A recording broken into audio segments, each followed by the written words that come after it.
తెలంగాణ కాంగ్రెస్ ప్రభుత్వం సీఎం రేవంత్ రెడ్డిపై బీఆర్ఎస్ మాజీ మంత్రులు కేటీఆర్, హరీష్ రావు, ఎర్రబెల్లి దయాకర్ రావు మరోసారి మండిపడ్డారు. అబద్దాలు చెప్పడంలో రేవంత్ రెడ్డికి పీహెచ్డీ ఇవ్వాలంటూ మాజీ మంత్రి హరీష్ రావు ఎద్దేవా చేశారు. హుజురాబాద్ లో పర్యటిస్తున్న ఆయన ముఖ్యమంత్రిపై నిప్పులు చెరిగారు. మహారాష్ట్ర ఎన్నికల ప్రచారంలో ఆ రాష్ట్ర ప్రజలకు తెలంగాణ సీఎం అబద్దాలు చెప్పి మోసం చేసే ప్రయత్నం చేశారని హరీష్ రావు ఆరోపించారు.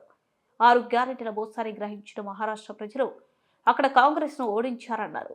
తెలంగాణలో ఎన్నికల హామీలను ఎగ్గొట్టారని మహారాష్ట్ర ప్రజలు గుర్తించారని మాజీ మంత్రి హరీష్ రావు అన్నారు. బ్యాండ్ పేపర్ మీద రాసిచ్చి దేవుళ్లపై ఓట్టేసి మరీ తెలంగాణ ప్రజలు మోసం చేశారని ధ్వజమెత్తారు. లగచర్లలో ఫార్మసిటీ కాదు ఇండస్ట్రియల్ కారిడార్ అంటూ ఇప్పుడు సీఎం మాట మారుస్తున్నారని మండిపడ్డారు. బాగా చదివితే పిహెచ్డీలు ఇస్తారు. ఈ అబద్ధాలు ఆడడంలో రాష్ట్ర ముఖ్యమంత్రి రేవంత్ రెడ్డికి డబుల్ పిహెచ్డీ ఇవ్వచ్చు, డాక్టరేట్ ఇవ్వచ్చు. అంటే అబద్ధాలను కూడా పట్టపగలు నిర్భయంగా మాట్లాడుతుంటాడు ఆయన. గోబల్స్ ప్రచారం చేస్తుంటాడు. సరే, ఒకసారి ఒకరిని మోసం చేయొచ్చు కానీ ఎప్పుడూ అందరినీ మోసం చేయలేవు అనే విషయాన్ని ఆయన గుర్తుపెట్టుకోవాలి. కర్ణాటకలో 5 గ్యారెంటీలని, తెలంగాణలో 6 గ్యారెంటీలని ప్రజలను మభ్యపెట్టారు.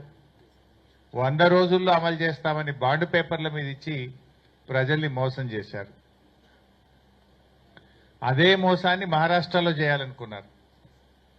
మహారాష్ట్రకు పోయి అక్కడ కూడా 5 గ్యారెంటీలు అని చెప్పారు. కానీ మహారాష్ట్రకు తెలంగాణకు బాగా అవినాభావ సంబంధం ఉంటుంది. మన బార్డర్ దాదాపు 1000 కిలోమీటర్ల బార్డర్. తెలంగాణకు మహారాష్ట్రకు 1000 కిలోమీటర్ల బార్డర్ ఉంటుంది ఆల్మోస్ట్. అంతేకాకుండా చాలా మంది తెలంగాణ ప్రజలు మహారాష్ట్రలో ఉంటారు, మహారాష్ట్ర ప్రజలు తెలంగాణలో ఉంటారు. వెనకట కూడా హైదరాబాద్ మహారాష్ట్ర అని, హైదరాబాద్ రాష్ట్రంలో భాగంగా ఉండే మహారాష్ట్ర కూడా ఉంటుంది. అందువల్ల అక్కడ చాలా మోసం చేసే ప్రయత్నం చేసిండ్రు. ఏమని? మహిళలకు 3000 ఇస్తామని, రైతులకు రుణమాఫీ చేస్తామని, ఇలా అనేక రకమైన హామీలు మహారాష్ట్రలో ఇచ్చారు. ఇంకా మన మంత్రి గారు, మన మంత్రులు, మన ముఖ్యమంత్రి కూడా పోయి ఆడ ప్రచారం చేసిండ్రు.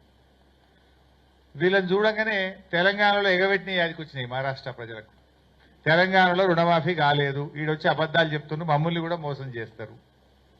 తెలంగాణలో మహిళలకు 2500 ఇస్తామని మోసం చేసిండ్రు, వీళ్ళు ఇక్కడ 3000 ఇస్తామని మోసం చేస్తుందని ఈ రేవంత్ రెడ్డో, ఉత్తమ్ కుమార్ రెడ్డో, కోమటిరెడ్డి గారో వీళ్ళందరూ ఆడ ప్రచారానికి పోయింది. వీళ్ళు మేమంతా తెలంగాణలో ఎగబెట్టినాం, తెలంగాణలో మోసం చేసినాం, మీకు కూడా చేస్తామని చెప్పనీకి పోయింది వీళ్ళు.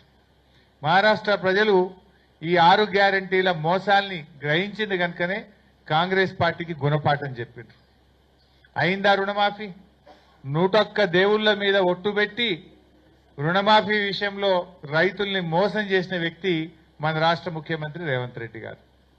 ఇంకా తెలంగాణలో మోసం చేసింది జాలదు, మహారాష్ట్ర ప్రజల్ని కూడా మోసం చేస్తామని ఆడ ప్రచారం చేయబోయింది. వాళ్ళు అన్ని గ్రహించిండ్రు.